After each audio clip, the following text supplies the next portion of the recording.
Hola, buenos días a todos. Espero que estáis bien esta mañana. Yo me llamo Roberto, professeur de espagnol.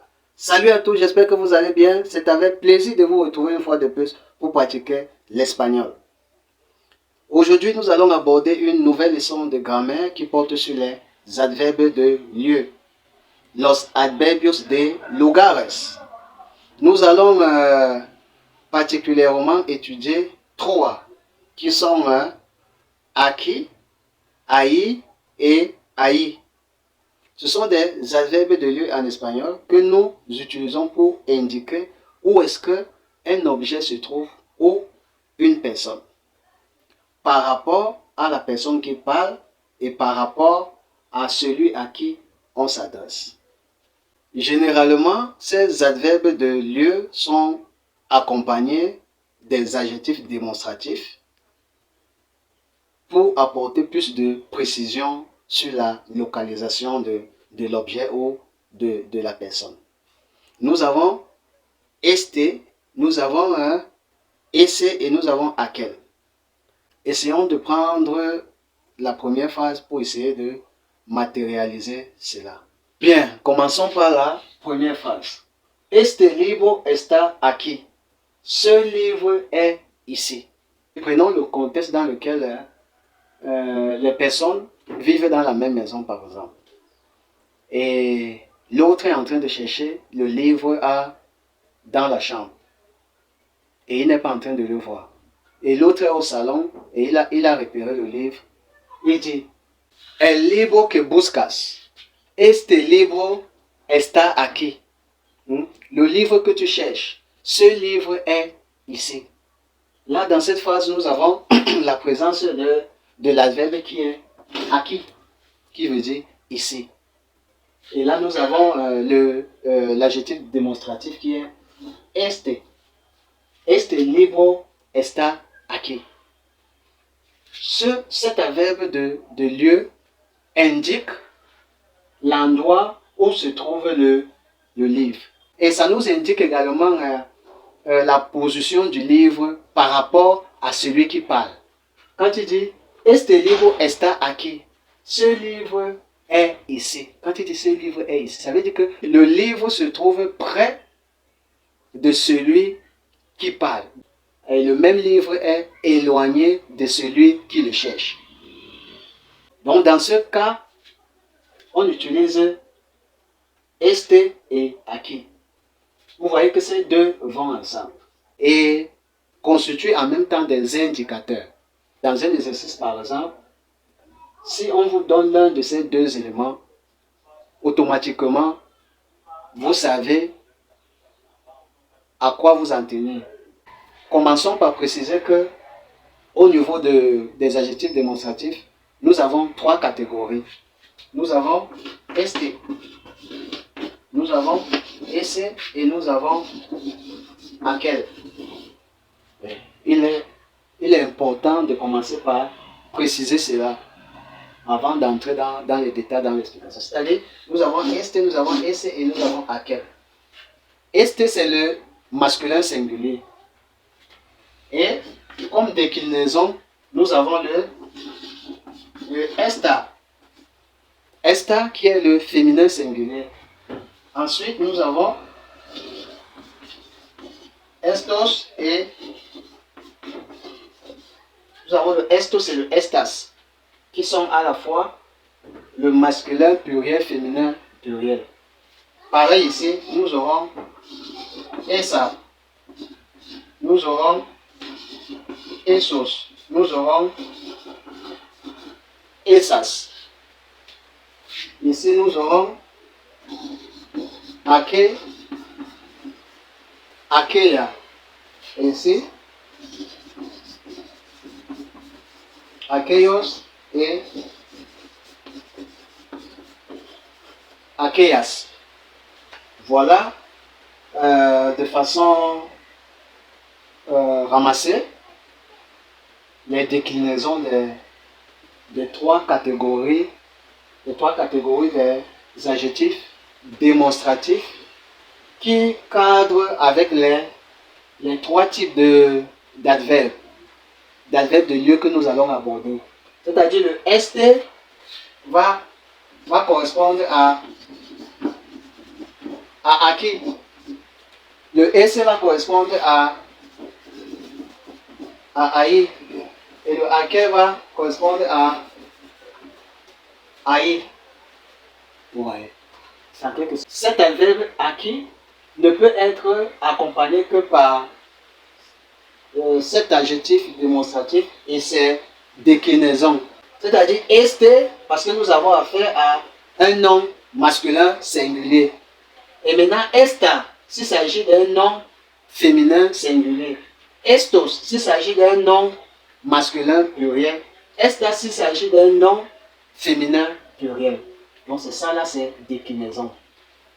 Ce qui fait que si on se retrouve dans un exercice, par exemple, où on pouvait dire compléter les phrases suivantes par l'adverbe qui convient. C'est-à-dire si on avait dit este libro está, automatiquement l'adverbe qui conviendra sera acquis. Pourquoi acquis? Parce que este lui-même déjà exprime la proximité. Exprime la proximité. C'est pourquoi lui aussi s'associe avec l'adverbe qui exprime la proximité. Este libro, ce livre, ça veut dire qu'il est juste proche de moi qui parle. C'est pourquoi si on dit este, on doit automatiquement utiliser acquis. Et dans le sens inverse, si on dit compléter les phrases suivantes par l'adjectif démonstratif qui convient le mieux, et on dit libro, on crée l'espace, on dit libro está aquí. Et que, même entre parenthèses, on vous propose peut-être 3 éléments, este, esse et aquel. Celui qui a bien reçu la leçon saura que c'est esse qu'il faut mettre, puisqu'on a acquis. Celui-ci ne peut pas être, on ne saurait utiliser esse lorsque l'objet est proche de celui qui parle. Bien, abordons le deuxième élément de la liste, l'adverbe haï et le démonstratif essa. Avant d'entrer dans l'explication, essayons d'abord de lire ce corpus. Rappelez-vous toujours que l'explication de ces adverbes dépend beaucoup plus du contexte dans lequel ils sont utilisés. Estoy en tu casa. Je suis chez toi. Quiero devolverte tu máquina. Je vais te rendre ta machine. Pero no estás. Mais tu n'es pas là. Là, j'essaie de présenter le contexte. C'est-à-dire là, nous avons affaire à 2 amis. Oui, nous avons affaire à 2 amis. Nous avons l'un qui a emprunté la machine de l'autre. Et qui arrive chez l'autre pour la lui remettre. Une fois là-bas, il trouve que ce dernier n'est pas là. Et il appelle donc au téléphone. Donc, il appelle son ami au téléphone pour lui dire Estoy en tu casa, je suis chez toi. Quiero devolverte tu máquina. Je veux te rendre ta machine. Pero no estás, mais tu n'es pas là. Et maintenant, son ami est également de lui répondre Ah, ok. Ponla ahí en esa mesa cerca de la télévision. Ah, ok. Mets-la là-bas sur cette table près de la télévision. Nous observons que celui qui essaie de donner la position ou la situation ou l'endroit, ou mieux l'endroit où on devrait déposer l'objet, est éloigné de cet objet. L'objet ici, là, c'est quoi? L'objet ici, c'est la mesa. La mesa, c'est la table. On se rend compte que celui qui donne l'indication est très éloigné de l'objet en question. Mais que celui à qui on s'adresse est relativement proche de l'objet en question. Celui qui a la machine est proche de la table, puisqu'il se situe déjà chez le monsieur en question. Donc nous voyons Aïe et nous avons Essa. Nous voyons donc que l'usage de Aïe, c'est lorsque l'objet est très éloigné de celui qui parle et proche de celui à qui on s'adresse. Bien, voici le troisième corpus qui correspond au troisième adverbe de lieu. ¿Te recuerdas cuando fuimos ahí en aquella discoteca? Tu te rappelles quand nous sommes allés là-bas dans cette boîte de nuit? Hace 10 años, il y a 10 ans, festejamos toda la noche. Nous avons fait la fête toute la nuit. Bien, présentons le contexte. C'est-à-dire, nous avons là deux amis, un garçon et une fille, qui se sont retrouvés quelque part, certainement en train de prendre un pot. Et lors de la conversation, le garçon essaye de se rappeler d'un souvenir qu'ils ont eu ensemble. Qu'est-ce que nous observons dans ce corpus? C'est que ici, nous nous rendons compte que l'objet, la localisation de l'objet n'est ni proche de celui qui parle, ni proche de celui à qui on s'adresse. Au moment où il fait allusion de cette boîte de nuit, les deux sont ensemble. Donc cet objet est éloigné des deux à la fois. Donc là, nous voyons que pour cela, nous avons utilisé l'adverbe haïr avec H. Et nous avons utilisé l'adjectif démonstratif aquella, qui précisément définit discothèque. Bien, là, nous avons un exercice dans lequel nous allons compléter les espaces avec d'un côté les adverbes de lieu et de l'autre côté les adjectifs démonstratifs. Première phrase. Mi padre ha salido. Mon père est sorti. Mira, está ahí en ... casa coloreada. Regarde, il est là-bas dans maison colorée. Estábamos ... tranquilos. Nous étions tranquilles cuando estos problemas han surgido, quand ces problèmes ont surgi. Espace. Deuxième guerre mondiale, Segunda Guerra mondiale, tuvo lugar, a eu lieu, ahí en el occidente, là-bas en Occident. 4. Los buscan, tu les cherches, los buscan, aquí tu les cherches ici, ahora que, et pourtant, están esos documentos, et pourtant, ils sont ces documents. Donc là, il faut compléter ces espaces pour que les phrases aient totalement leur sens. Pour la première phrase, mi padre ha salido, mon père est sorti, regarde, il est là-bas dans cette maison colorée. Premièrement, on observe la phrase et on essaie de voir les éléments qui peuvent nous orienter dans la réponse. Quel est l'élément que nous avons et quel est l'élément que nous n'avons pas? Là, nous observons que nous avons haï. Nous avons haï qui est l'adverbe de lieu. Et maintenant, haï est accompagné par quel adjectif démonstratif? Nous savons qu'il est accompagné par l'adjectif esa ou ese avec ses déclinaisons. Mais on met ici esa parce qu'il s'agit de casa, de maison. Ça définit casa qui est maison. Bien, maintenant, on va dire estábamos ... tranquilos. Nous étions ... tranquilles. Cuando estos problemas han surgido, quand ces problèmes sont arrivés. Ici, nous avons, là, on complétait par, oui, nous avons complété par l'adjectif démonstratif. Ici, nous avons l'adjectif démonstratif estos. Maintenant, il est question de compléter avec l'adverbe de lieu. Et maintenant, là, nous avons estos. Estos. qui est l'adjectif démonstratif, qui est accompagné ou qui accompagne l'adverbe aquí. Donc nous avons dit estábamos aquí tranquilos, nous étions ici tranquilles. Cuando estos problemas han surgido, quand ces problèmes ont surgi, espace Segunda Guerra Mondiale tuvo lugar allá en el occidente. La deuxième guerre mondiale a eu lieu là-bas en Occident. Dans cette phrase, nous avons ahí.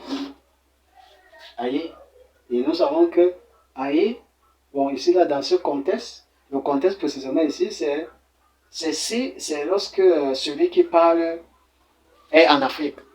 Ouais. Est en Afrique. Parce que si cette même phrase, on la prend pour quelqu'un qui est en Occident, les éléments à compléter n'auront plus de valeur. Donc ici, ça a beaucoup de valeur lorsque notre position géographique est en Afrique.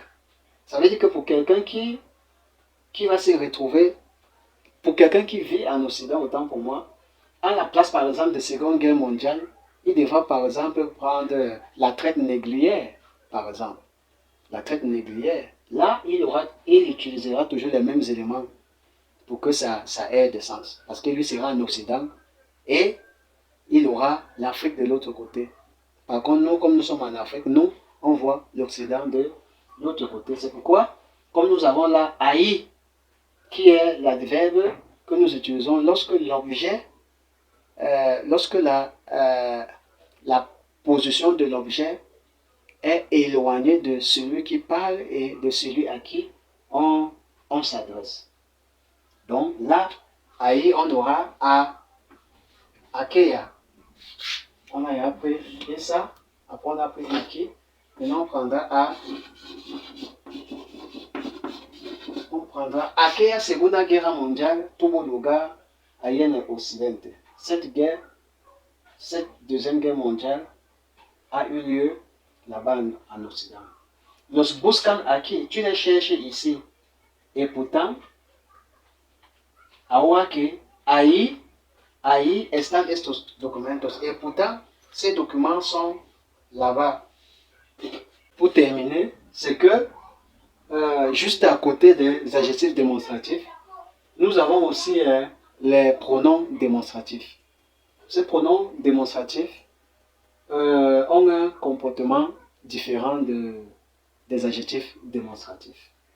Ici, nous avons este es mi libro. Celui-ci est mon livre. On a vu que là-bas, on avait ce ou cette. Ici, on a celui-ci. C'est-à-dire, le pronom démonstratif ici, là, essaie de remplacer un nom. Oui, il essaie de remplacer un nom qui avait déjà au préalable été évoqué. Celui-ci est mon livre. Celui-ci est mon livre. Donc, celui-ci remplace le livre. Vous voyez que directement, là, il est suivi du verbe. Il précède le verbe. Par contre, l'autre, l'adjectif démonstratif, précédait plutôt un nom. Vous voyez. Mais, ce qu'il y a lieu de garder en esprit, c'est que bien qu'il soit différent des adjectifs démonstratifs, il reste que les explications que nous avons données tout autour concernant le comportement de ces adjectifs démonstratifs, même ces pronoms démonstratifs épousent le même comportement. Épousent le même comportement. C'est-à-dire, on aura ici este lorsque l'objet indiqué est proche de celui qui parle. Este es mi libro. Celui-ci est mon livre. Vous voyez, lorsque je dis ça, on a directement en image quelqu'un qui est en train de tendre la main pour récupérer le livre en question. Et ici, aquel es un buen cuadro. Celui-là est un beau tableau. Ici, c'est toujours dans le même sens. On voit que aquel ici indique un objet qui n'est pas proche à la fois de celui qui parle et à la fois de celui à qui on s'adresse. Ici, puisqu'il s'agit de tableau, le tableau que qu'on vend, les tableaux de valeurs généralement qu'on vend, qu'on accroche dans les maisons ou dans les musées. Vous voyez, lorsqu'il dit celui-là est un beau tableau. Bon, ici le contexte est un peu limité. Ici, on peut avoir l'impression qu'il s'agit là d'un tableau qu'on est en train d'indiquer au moment où l'on parle. Mais non, ayant déjà Hakel, sachant déjà le rôle que joue Hakel ici, il s'agit peut-être de deux personnes qui sont à la recherche d'un tableau. Et peut-être ils sont allés dans un, je ne sais pas trop, dans une boutique où on en vend. Et ils ont trouvé un tableau qui les a certainement plu et ils ont hésité à l'acheter. Et ils sont allés dans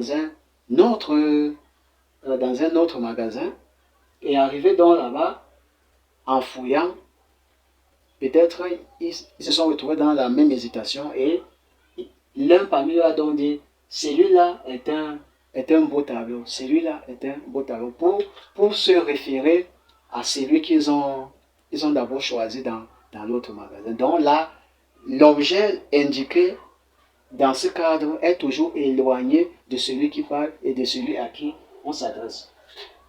Et ici, là, ese est tu bolígrafo. Celui-là est tombé. Là, nous avons dit l'objet est éloigné de celui qui parle, mais rapproché de celui à qui on s'adresse. Nous allons mettre fin à la leçon avec ces explications. Si vous avez aimé la leçon, comme d'habitude, vous likez, vous commentez et vous vous abonnez. Adiós a todos, muchas gracias.